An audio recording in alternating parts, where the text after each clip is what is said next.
In November of 2021, the Nuclear Threat Initiative, co-founded by Ted Turner, the likely primary architect of the Georgia Guidestones and Depopulation Agendist, published a paper titled "Strengthening Global Systems to Prevent and Respond to High-Consequence Biological Threats." Sounds innocent enough.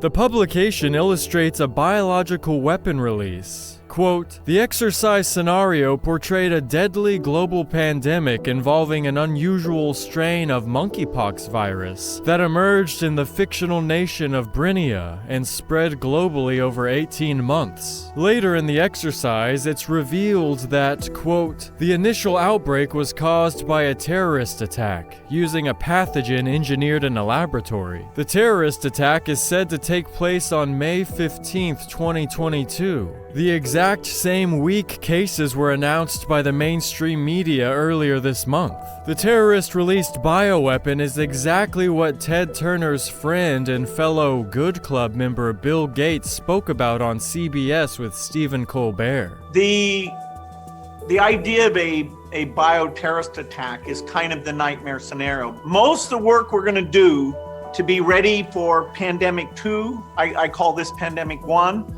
most of the work we'll do to be ready for that are also the things we need to do to minimize the threat of bioterrorism. Was this all predictive programming? In February of 2022, Virologica Sinica published a gain-of-function research project performed by scientists at the Wuhan Institute of Virology, all the way back in August of 2021. In this report, the lab assembled a monkeypox genome. Then, scientists developed PCR tests that can identify their own synthesized monkeypox viruses. In short, they produced monkeypox and monkeypox PCR tests.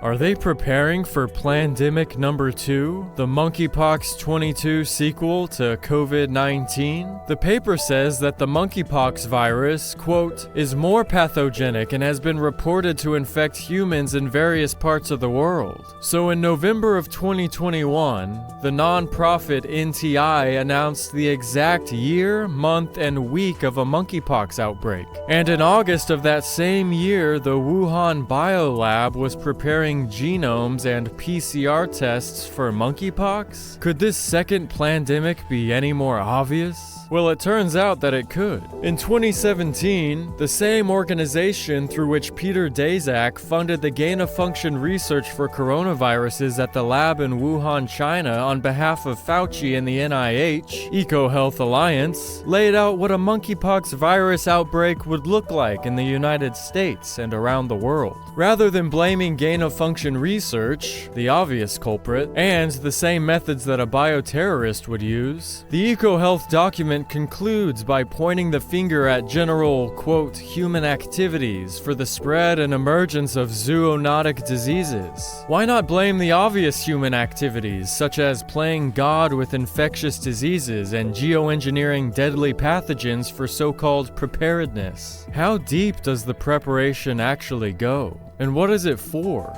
To save society from pandemics or destroy it? Either way, new vaccines are being prepared for this potential pandemic and have been in development for years. Another massive money-making operation, just like PCR tests. So just as with COVID, when people all around you start taking their shots, don't monkey see, monkey do. Do your research, monkey. Pray and prepare for the worst, just in case something extremely deadly really has been released into the public. May God help us all. This is Brian Wilson with Infowars.com.